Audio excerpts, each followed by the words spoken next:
ग्वालियर से, जहां पटवारी की मिलीभगत से खेत का रास्ता किया गया बंद। कालीचरण सदमे में। खबर के बारे में विस्तार से जानेंगे, उससे पहले लेंगे एक छोटा सा ब्रेक। ब्रेक के बाद जल्द हाजिर होंगे।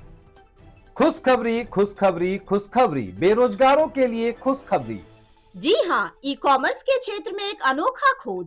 Fast store. घर बैठे फोन घुमाकर लखपति करोड़पति बने। ना सुना ना सुनेंगे, सपना नहीं हकीकत है। घर बैठे कोई भी सामान बुक कर 1 घंटे में मंगवाएं। अनेकों पुरस्कार संग मासिक सैलरी पाएं। अधिक जानकारी के लिए www.faststoreincome.com पे आएं।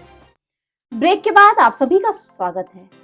फाइटर इंडिया के माध्यम से हम एक गरीब को न्याय दिलाना चाहते हैं, जो ग्राम खिरबाया तहसील आंतरी का है, जिसका नाम कालीचरण पुत्र गोपीराम बहोर की है। खेती वाली जमीन का प्रदीप गौड़ ने रास्ता बंद कर दिया है। दूसरी साइड उनके चाचा ने, जिनका नाम करण सिंह माहौर, पड़ोस में रहते हैं। उनका कहना है, मैं अकेले रहता हूँ और परिवार बाहर रहता है, मैं किस किस से झगड़ा करूंगा। भीतरवार एसडीएम साहब ने कहा कि कानूनी कार्रवाई होगी, आपको रास्ता मिलेगा। तहसीलदार सरिता भदौरिया ने कहा कि मैं कंस्ट्रक्शन रुकवा दिया था, पर पटवारी से बात करना चाहा, पटवारी हमारे पास नहीं आए। शासन से विनती करते हैं कि हमारे कालीचरण को न्याय मिले और उनको उनके खेत की रास्ता दी जाए। मेरा लोगों से यही अपील है कि जमीनों को खत्म ना करते हुए कंस्ट्रक्शन कम करें, क्योंकि कंस्ट्रक्शन पेट की भूख नहीं मिटा पाएगा, क्योंकि अनाज नहीं होगा तो मकान में रखकर क्या क्या खाओगे। देखिए country bureau chief magazine Rajesh Sivhare की रिपोर्ट। Rajesh Sivhare, country in-charge magazine. इस टाइम खड़ा हूँ एक देहात क्षेत्र में। जो समस्याएं आज की डेट में सरकार दूर नहीं कर सकती, तो वो न्यूज वालों को खुल के आना पड़ता है। उसका कारण ये है कि हमारे पास में एक किसान भाई खड़े हुए हैं, जिनकी यहाँ पे 150-2 बीघा जमीन है, और सरकार इस विषय पे कोई विषय ध्यान ना देते हुए, कारण ये है कि आज अगर अपन इसी स्पीड से खेतों को खत्म करते रहे तो अनाज जमीन से पैदा होना बंद हो जाएगा। हर आदमी कंस्ट्रक्शन की दुनिया में घूम रहा है, हर आदमी अपने आप को बिल्डर बनाने की कोशिश कर रहा है, चाहे आने जाने का रास्ता बंद हो जाए खेतों का, या फिर किसी को कोई परेशानी हो।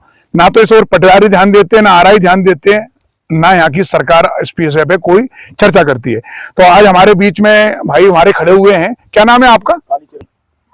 तो आपके संग क्या समस्या है यहाँ पर? मेरा रास्ता बंद कर दिया।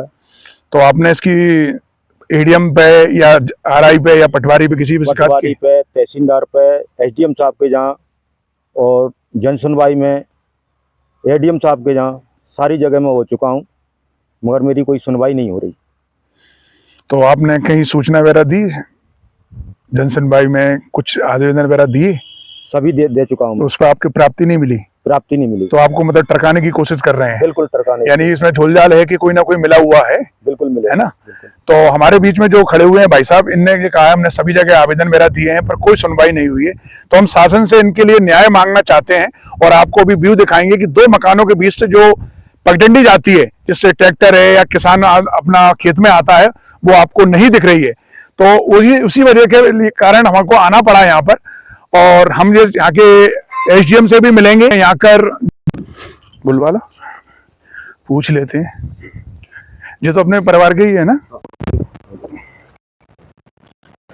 ये कर पूरे बन जाएंगे तो पीछे खेतों के जाने के रास्ते ही बंद हो जाएंगे, यानी कि खेतों के रास्ते बंद यानी अनाज बंद। और अनाज बंद हो जाएगा तो आदमी खाएगा क्या? और आदमी आजकल कंस्ट्रक्शन की दुनिया में इतना खोया हुआ है पर उसको कुछ नहीं दिख रहा। ये जो मकान बनना है नया, इसी मकान की वजह से पीछे की रास्ता बंद हो चुकी है। और सबसे बड़ी समस्या ये है कि आदमी ये नहीं सोचता जिसका मकान बनना है कि भाई पीछे अगर जाएगा नहीं तो खेती कैसे होगी। कोई हवा में उड़ के तो जाएगा नहीं, वो किसान को जाना तो पड़ेगा रास्ते से, जमीन के ऊपर होते हुए। आप भाई साहब की जमीन देख रेख करते हो, तो ये रास्ता बंद हुई तो आपने डॉक्टर साहब से बात की थी कुछ? मैंने कभी बात नहीं करी। और आप बताओ भाई साहब, जैसे कि आपके साथ न्याय नहीं होता, जैसे ये रास्ता थी आपकी, तो पहले तो 14-15 फुट की थी, ट्रैक्टर भी खुल जाता था।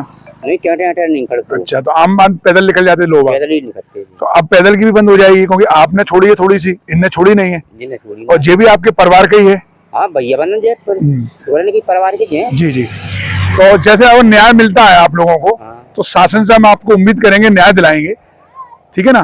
तो आप एक दूसरे को सहयोग तो करोगे कि नहीं करोगे? अरे बात मैंने खुद पहले फोन लगा के मैंने कहा रोज आएगा फोन का, तू जा फोन में ते कर दिया मेरे खटर जाएगी इतने आप जा मैं किलो पाए हो जाए अच्छा फिर जे आए नहीं थे भाई साहब ये नहीं आई ने को फिर वो जाके मिल जाओ भाई मेरे के मत फिर जाको फोन करो मैंने की ते आज मैं बचे हुए जिन को शादी को दे रहा है और मैं अकेला जिन की कोई मिल संग नहीं दे रहे थे थोड़े बाल बच्चे बिल्कुल बिल्कुल।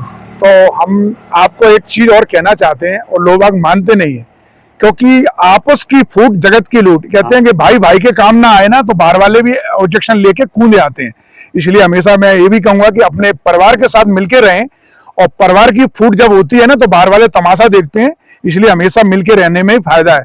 तो भाई साहब आपके लिए हम पूरा सपोर्ट करेंगे और आपको न्याय भी दिलवाएंगे, और आप बेफिक्र रहिए, ठीक है। डॉक्टर साहब हो या कोई और, पटवारी जी ने आपके साथ जो कर रहे हैं उस चीज को भी मैं समझ रहा हूँ, और हमने तहसीलदार जी से बात की है, उनने भी मेरा फोन नहीं उठाया, और अभी हाँ पटवारी साहब से तहसीलदार साहब दोनों से बात हुई, पर एसडीएम साहब ने जो कहा है आपके लिए बहुत अच्छा है, और एसडीएम साहब आपके न्याय के प्रिय हैं, तो आपको न्याय मिलेगा।